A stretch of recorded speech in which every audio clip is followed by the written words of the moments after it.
Before you enter the Great Hall, please place your right palm on the stone and swear to it solemnly.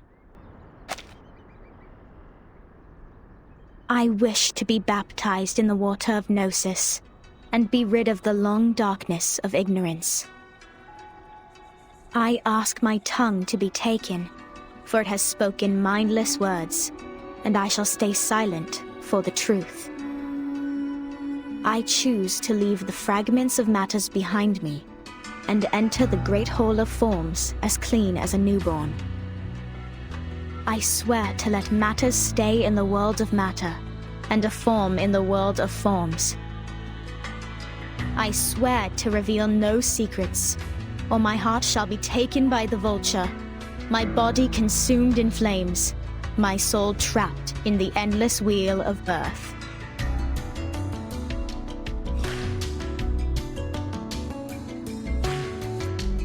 Now, knock 3 times on the stone. Put on these ceremonial dresses. That'd be all. Remember to enter the hall from the right and leave from the left. You are the humblest audience here, hence not allowed to speak. Please, stay quiet and keep the secrets you heard at heart. I will arrange your meeting with 6 after this. No problem. Miss Sophia, could you give us some privacy? Please, enjoy. I have nothing more to say.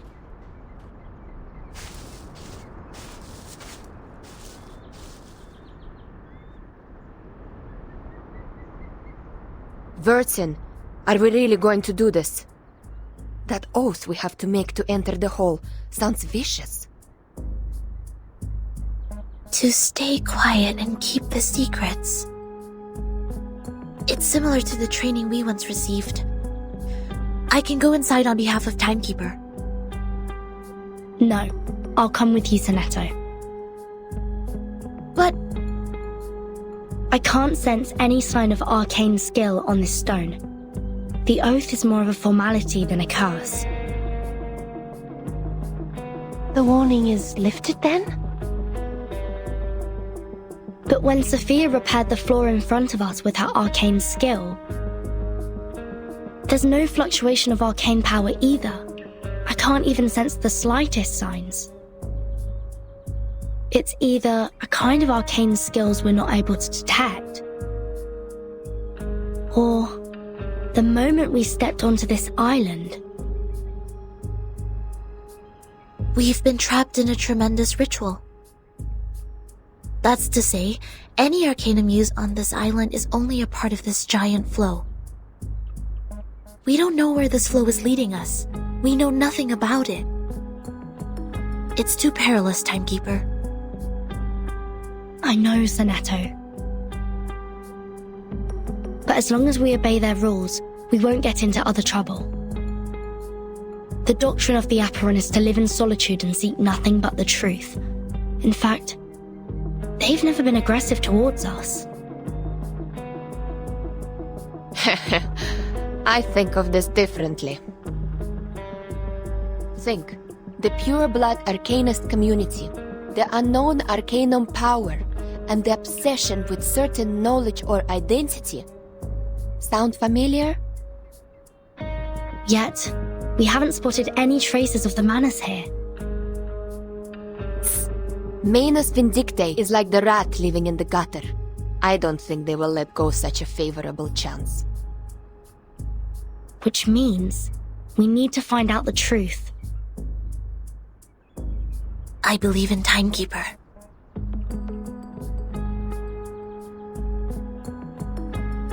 I have 0 interest in this meeting. I'll stay outside to keep a lookout. Take care.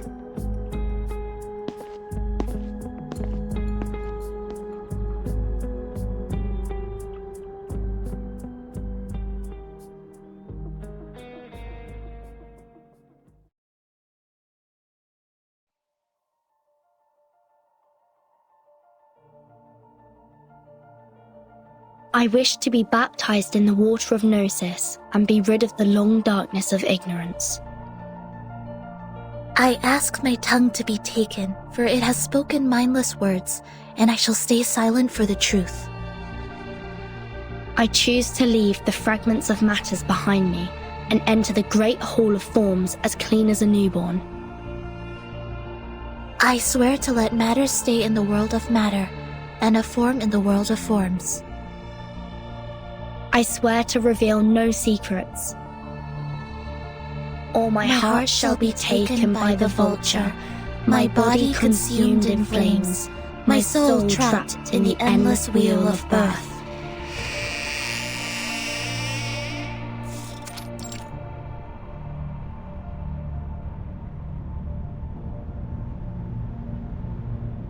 Fellow brothers, sisters, our quest for Gnosis had suffered 3 unprecedented crises.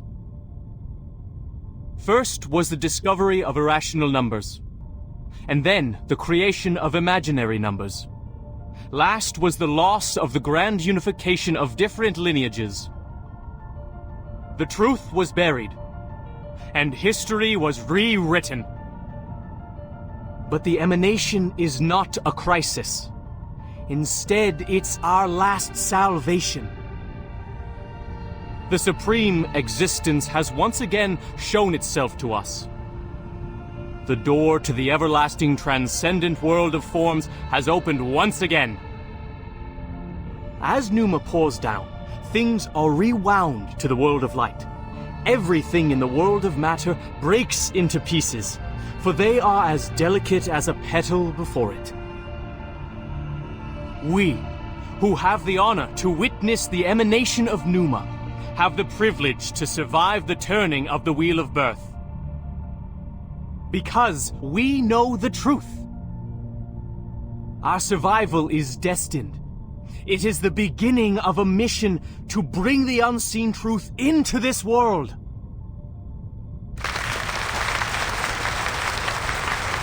Thank you. The next orator is 37, our smallest irregular prime, and the brightest star of Hermes.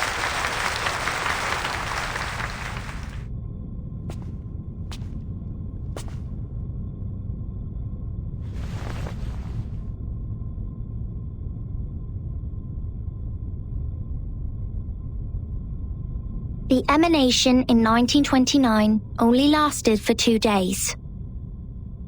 All methods to calculate the Numa emanation failed. We found no pattern in the occurrence of time reversal. All our efforts in the past 4 years have gone completely wasted. That's the end of my speech.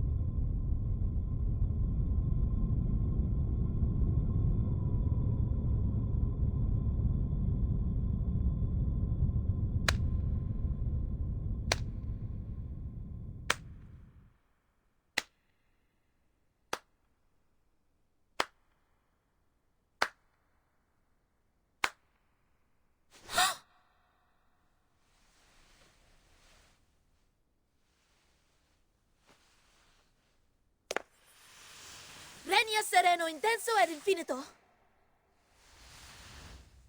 Shh. Who did that? Who broke the silence?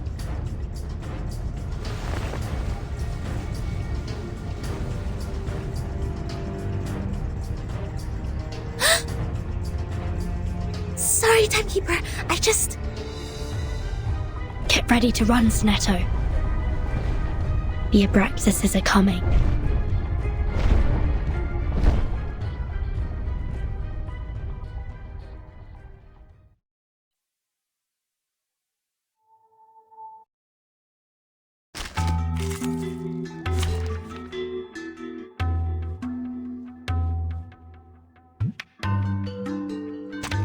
You should not make an enemy of the Earth.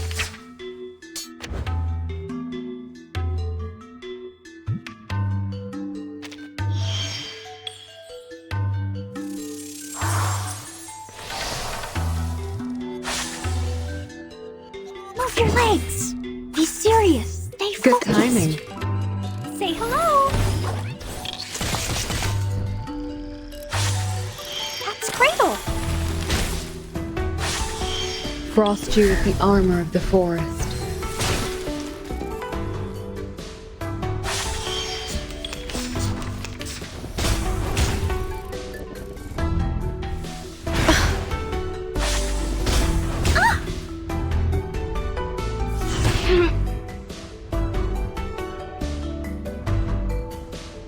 Relax. Move your legs. Be serious. Stay focused. I smell the scent of mint oil. Velvet lightning.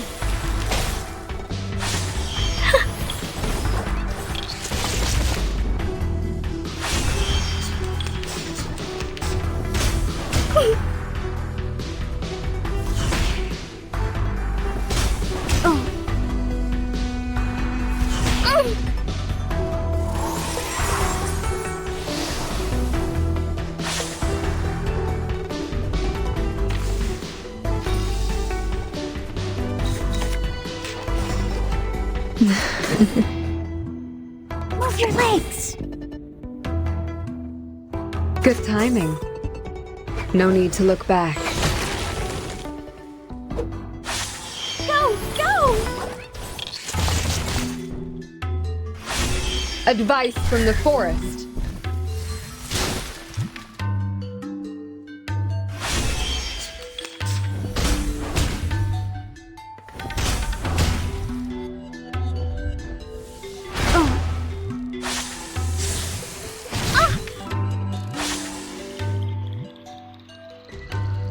Just like in the... Move your legs.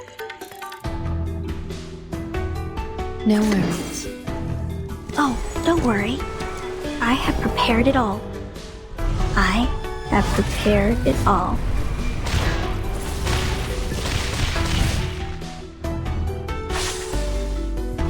Go, go! Breathe.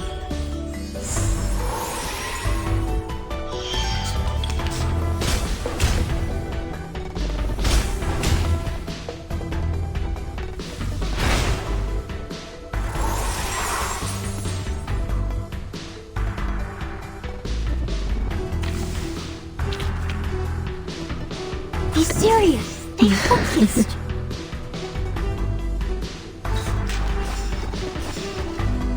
Say hello. Advice from the forest.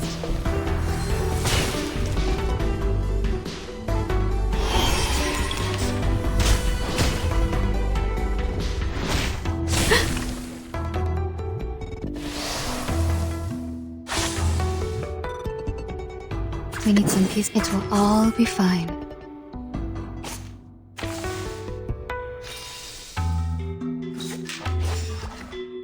We need to... It will all be Good fine. timing.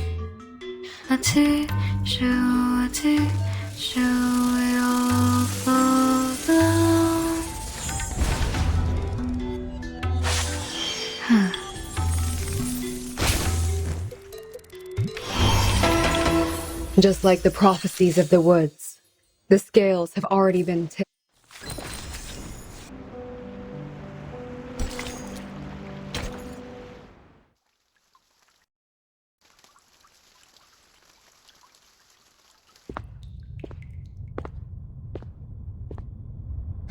Can somebody tell me why I constantly get locked up ever since I've known Vertin?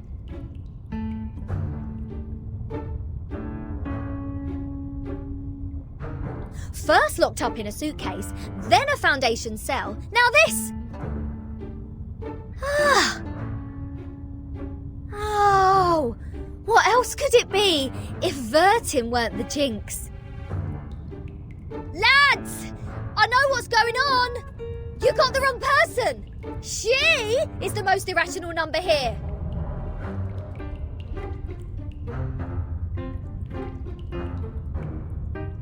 I'm knocked. What does it say here? Freedom will be granted once the proof is completed. That's to say, I have to prove myself not an irrational number to get out of here. Which is exactly what I've been trying to do, isn't it?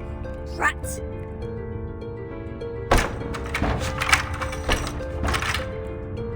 Ugh!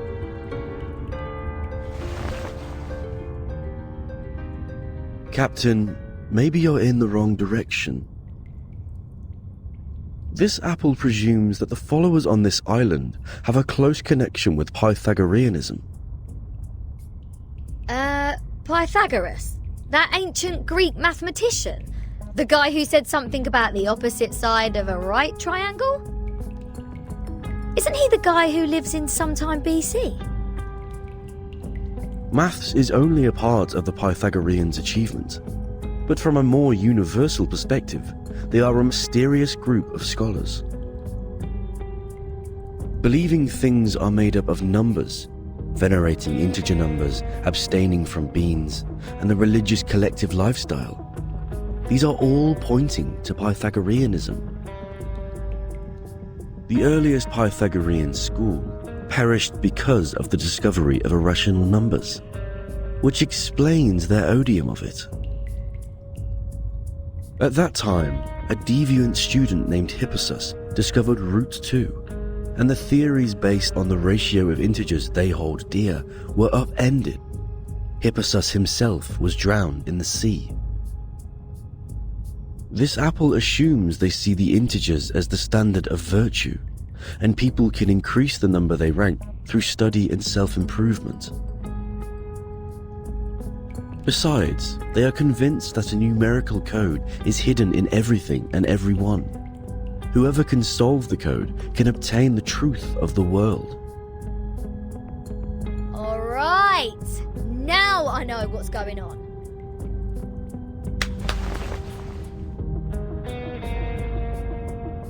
This pirate has had enough of this moral standard, which is obviously prudish, backward, and lacks humanitarian spirit. I'm going to tackle the root cause of this misfortune.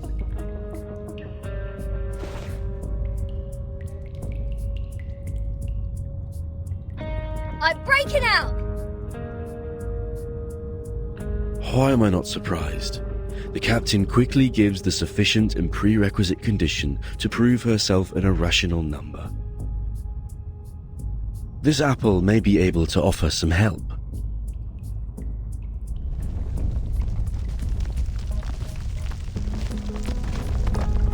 What's happening? An earthquake?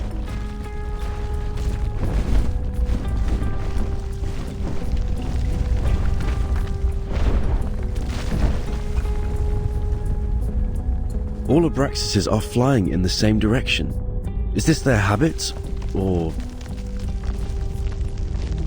Ah! The roof is about to collapse!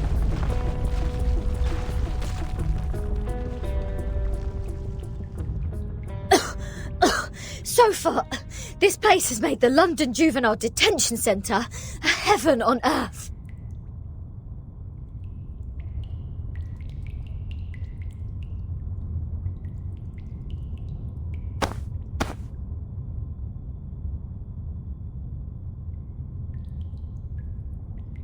Oh, is there a piece of paper?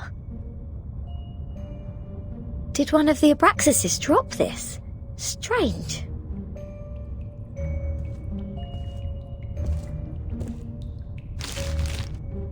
The unsolvable puzzle. Is this a math problem? 0.4, 0.7, 1, 1.6, 2.8, 5.2, 10 and 19.6. 8 numbers in total are listed in this order. There are 8 symbols below, respectively representing the Sun, Mercury, Venus, Earth, Mars, Jupiter, Saturn and Uranus. Maybe it is a hint that we should fill the symbols in the blank box after the numbers. That sign says to complete the proof.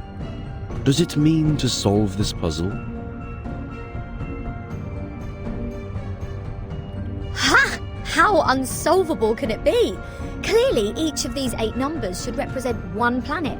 We can easily find the missing planet by trying them one by one.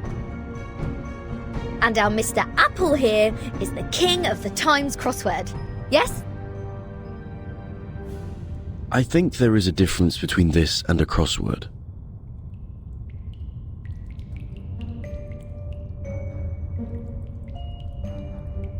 In this Apple's humble opinion, the ratio of certain numbers should match this number sequence, such as the radius, volume, or rotation period. Wouldn't the sun be absurdly large if these numbers stand for their sizes?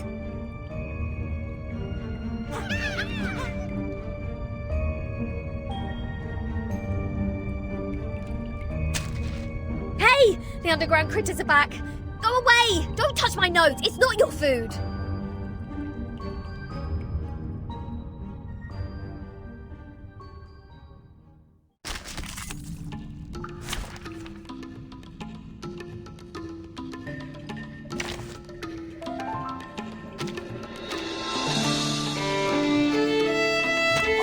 Dental checkup.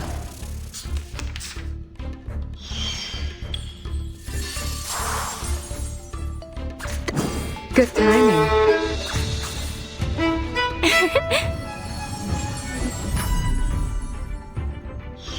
Frost you with the armor of the forest. Meeting.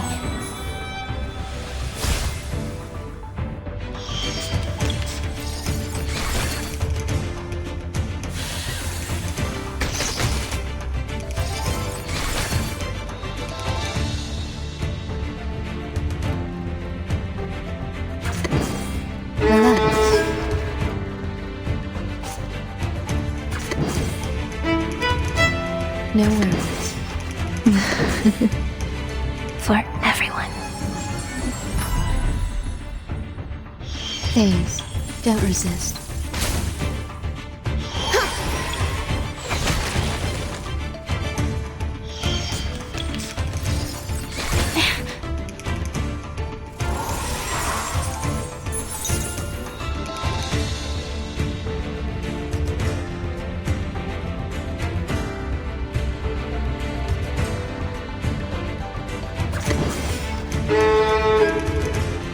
Good timing. Goodbye.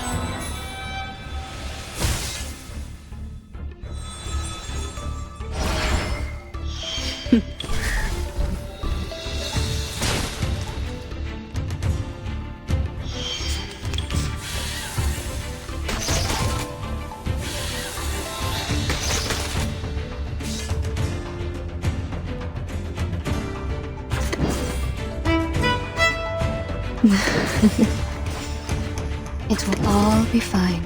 For everyone. Frost you with the armor of the forest.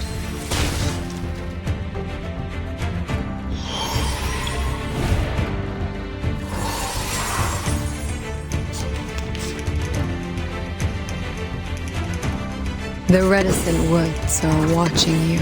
We need some peaceful moments. I weave the gown with thorns.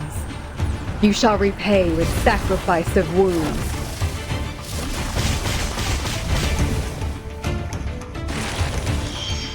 Stars.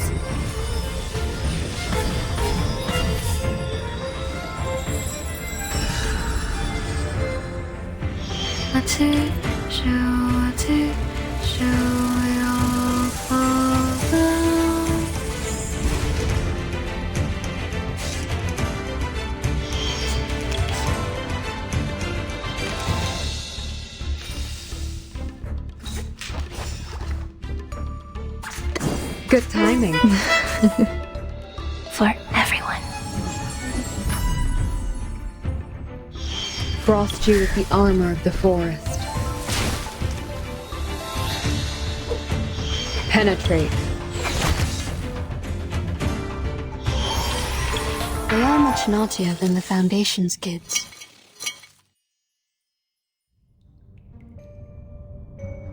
Hold on, please, Captain. Seems like the critters are trying to tell us something. They are pointing at the sign of the sun. Is that so? Even the critters on this island know math. The sun. What if the sun is just here to serve as a reference point? I read an IAU's report in the Times 2 years ago. You know, the International Astronomical Union. Earth's average distance to the sun is approximately 93 million miles. As for Mercury, the average distance is 36 million, and Venus 67 billion miles. Let's say if we take the distance between Earth and the Sun as one astronomical unit, then the distance between the Sun and Mercury would be approximately 0.4 units, and Venus 0.7 units. There you go! These numbers are the ratio of their average distance to the Sun to the Earth-Sun distance.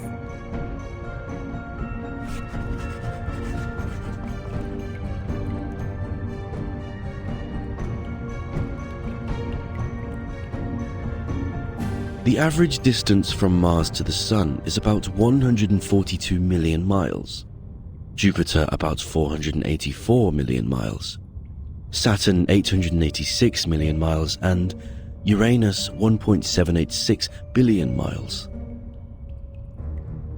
By rough calculation, and if we round the results to one decimal place, Mars would be 1.6 unit, Jupiter 5.2 unit, Saturn 10 unit, and Uranus 19.6 unit.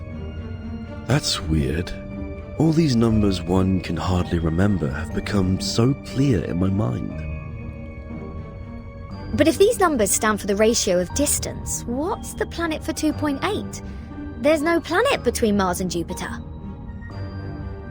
If the Sun is the reference, we will have one planet missing here. Is it really a puzzle unsolvable? Aha! Nothing is unsolvable. You are looking at the solution. There must be one planet out there, unknown to us as of yet, located between Mars and Jupiter.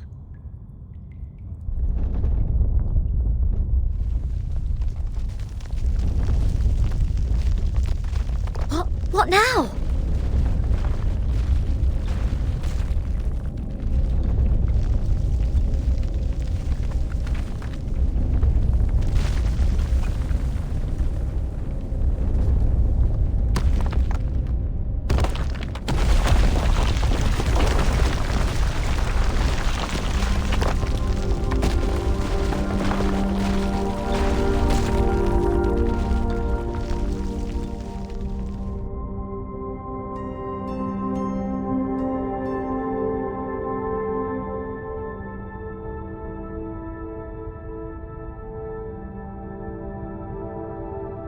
What is this?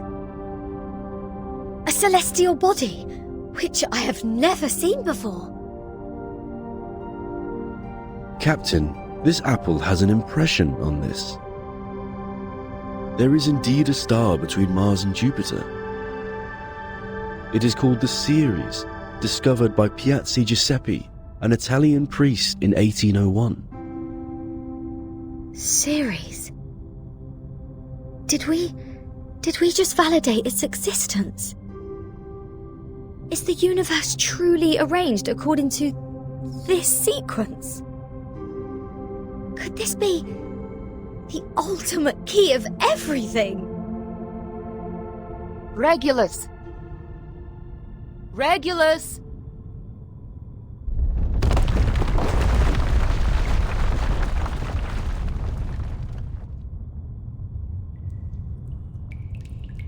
What are you doing? Got food poisoning after accidentally eating one of those critters? Odd. My head hurts. What was that?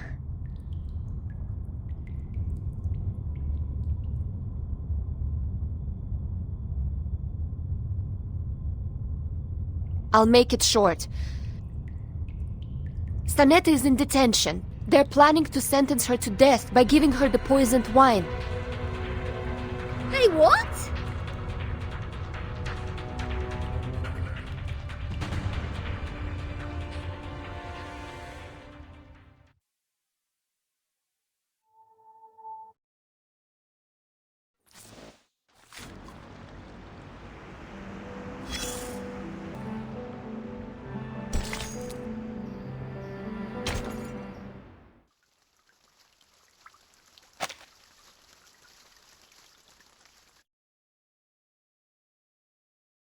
An old admonition is engraved here. Let no one ignorant of geometry or the irrational numbers enter. 37 told me you are the integers. She's the genius kissed by the god of truth. She can see our numbers and has never made a mistake. But I don't understand. Why would you break the silence at the meeting?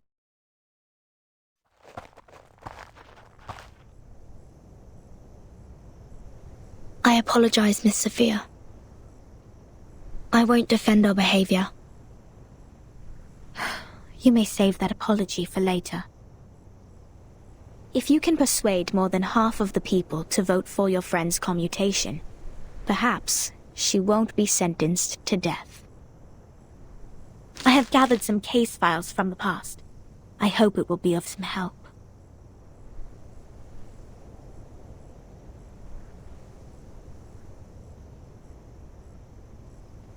These files are... But won't you be in trouble for helping us? I have my own reasons.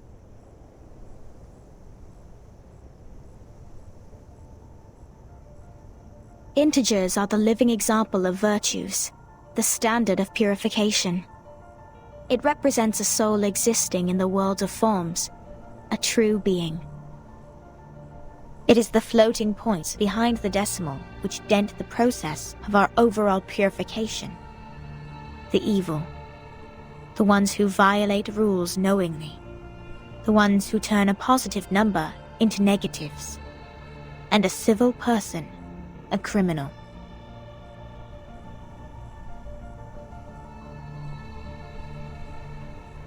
If integers like you would lose your life over some unintentional mistakes, wouldn't it be a great shame? Besides, I can't stand the idea of you being killed in front of me. Not rigorous.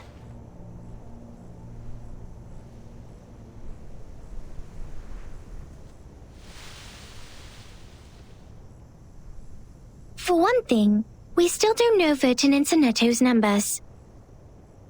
For another, the fact that every crow we've seen is black doesn't necessarily entail that the next crow will also be black. Even if every virtuous person we met has been an integer, we can't be certain that the next one will still be an integer. Same case for irrational numbers. You're right, 37. But people always tend to believe that virtuous people are integers. That is what we call belief. Correct, but not entirely correct.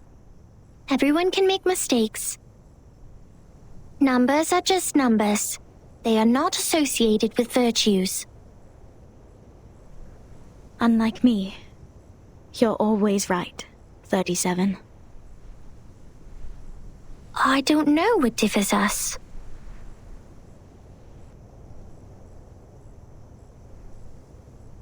Will you be at the assembly? Yes. Then I will leave them with you. I'm not qualified to set foot in the Hall of Truth. I have done poorly in receiving the guests. I will ask 6 for my punishment after the assembly. Huh? So you are not coming back to my laboratory? Neither will you help me review the calculation results or sort out the books? The scripture shall not be challenged. What's more, any students here can help you in the laboratory. It doesn't have to be me.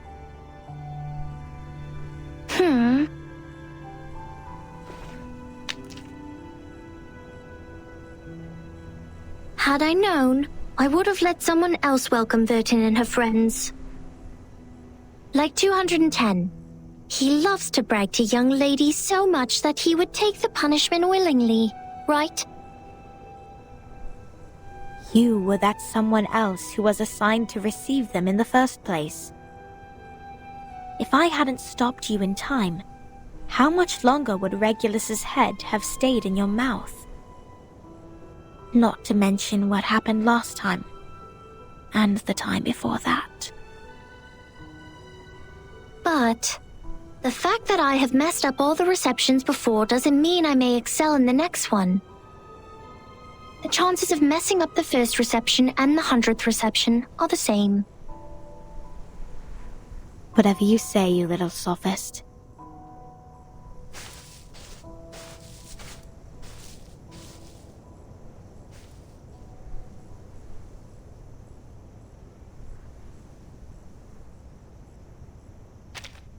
Everyone says so. But compliments won't help her find her number.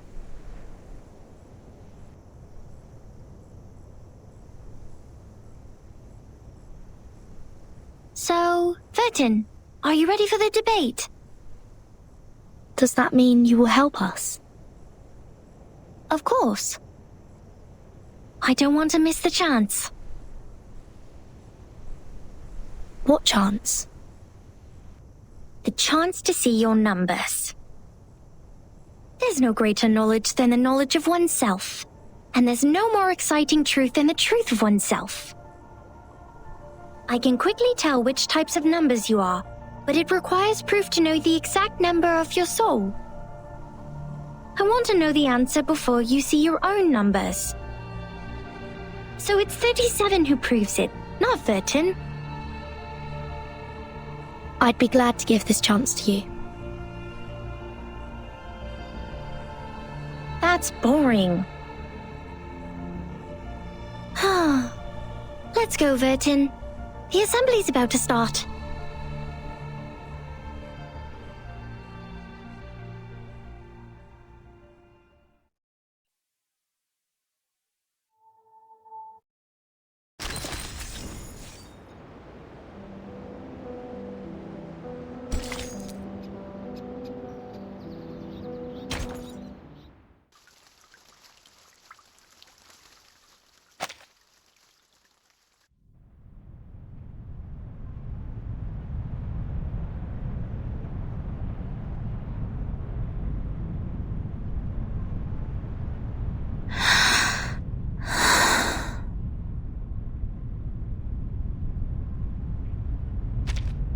Don't worry, Timekeeper. I'll defend myself.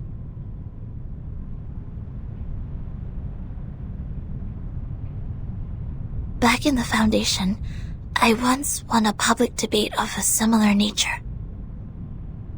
This is my duty. I won't let it get in the way of the team's investigation. Sonetto.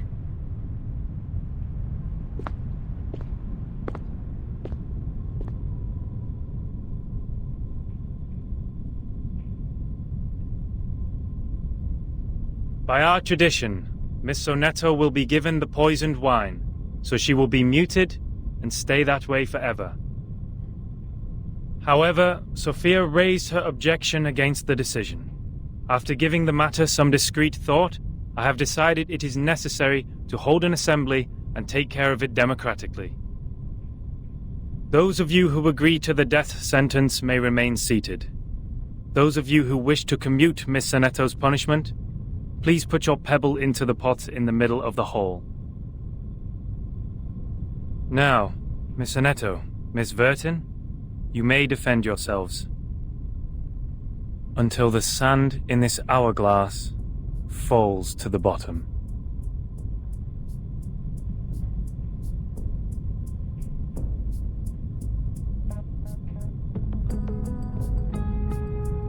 I am Sonetto from St. Pavla Foundation.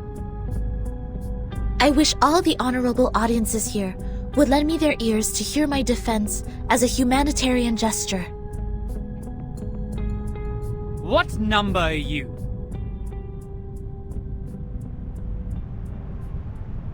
Defendant, the court requires an answer.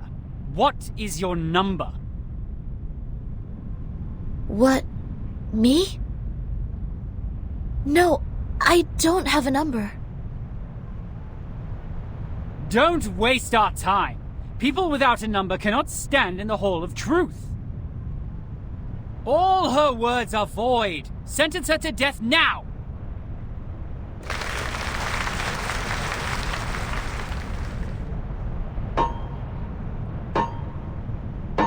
'42's argument is valid. Defenders, what do you wish to contend? What? It's valid?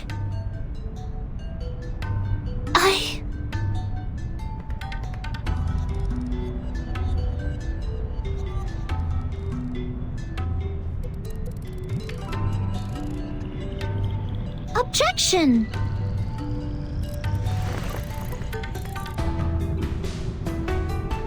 According to the record, the last time we inflicted severe punishment was in 1980 to a visitor who ate beans. He ate a carbuncle that feeds on beans. Then he was sentenced to death according to the said theory. In our scripture, eating beans is the most evil sin, which undoubtedly fits the most severe punishment. But if we are now executing people for breaking the silence at the assembly, how would it reflect our attitude towards the consumption of beans? Has the latter become less sinful? I suggest Sonetto's punishment to be commuted. A good argument. 37's argument is deemed valid. The debate will continue.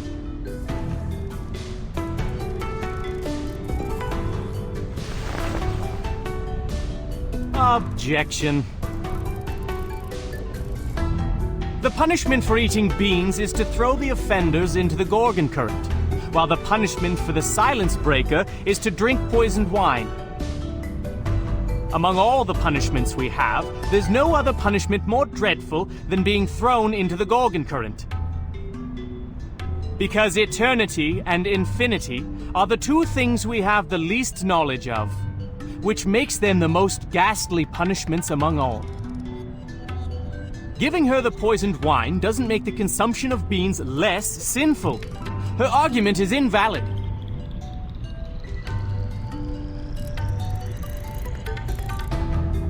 Objection! Both of the crimes would fall into the same category if we are taking the punishment as a frame of reference, which is death. Objection. The two crimes in question are not commensurable, which makes your comparison invalid.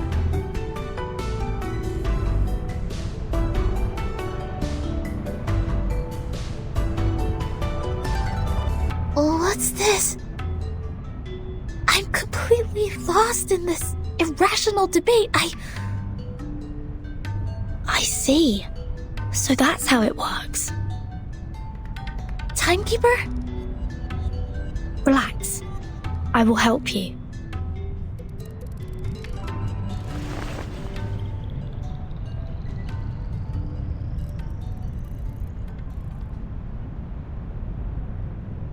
I object.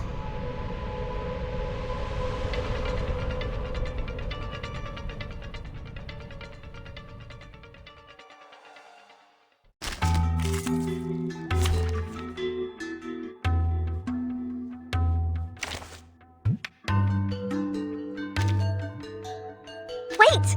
I have to hide the records first! I can't wait anymore! I'd like to start by quoting 42's first argument. People without a number cannot stand in the Hall of Truth. In that case, it's not possible for Sonetto to commit a crime in the Hall of Truth, because she can't even be in the hall.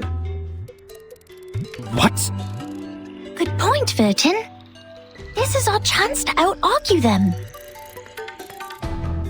Start me up!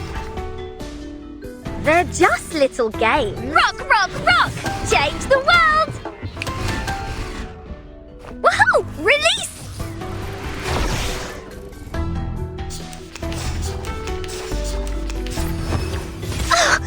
Don't touch my bag! Peace and love! Peace and love! Are you ready to be blinded?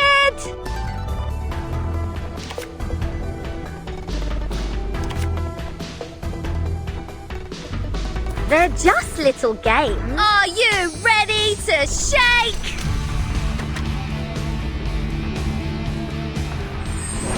Woohoo! Release! Woohoo! Release!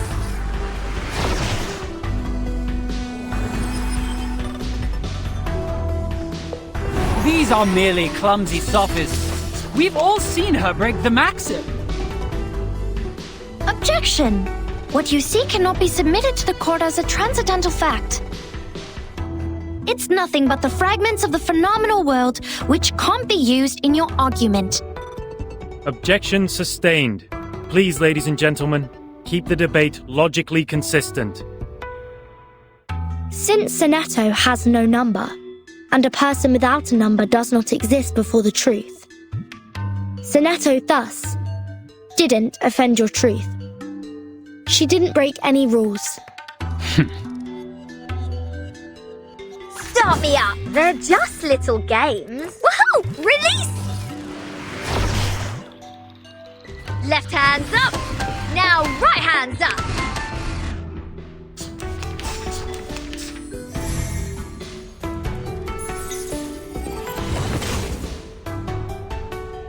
Are you ready to be blinded?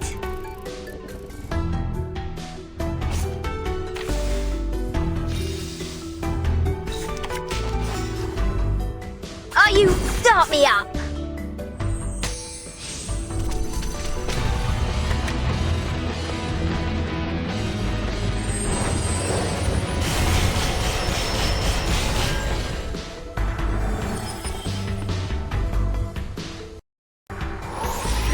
Objection!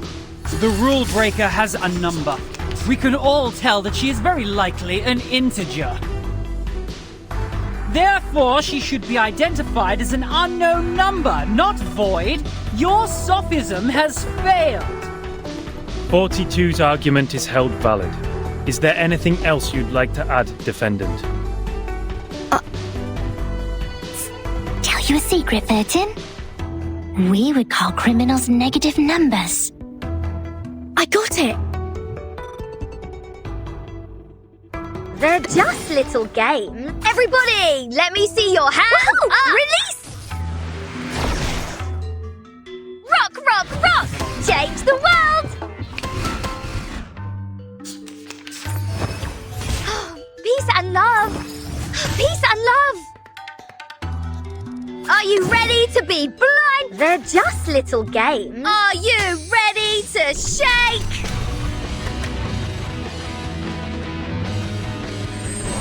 Woohoo! Release!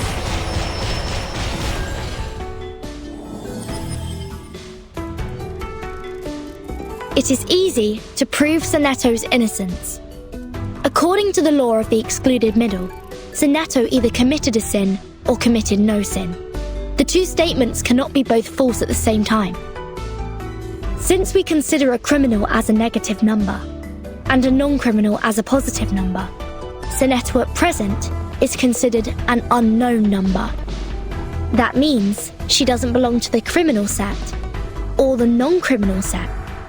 She did not commit a sin and did not commit no sin. It's a paradox.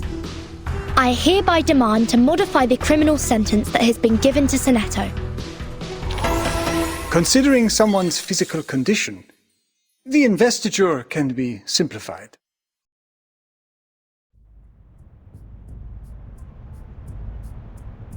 The law of excluded middle. A good sophism. Good for you to create a paradox from one sentence of my argument. But pitifully, you've made a fatal mistake. You've taken my argument as the basis of your defense. I said people without a number should be expelled from the Hall of Truth. You don't have a number either, Miss Outsider. Based on my argument, which has also been approved by you, I argue that all your arguments are invalid. There's no time left. 13 has a number. I saw it. What? 37, do you know what you're saying? Yeah, I read her number just now. 13's number is 0.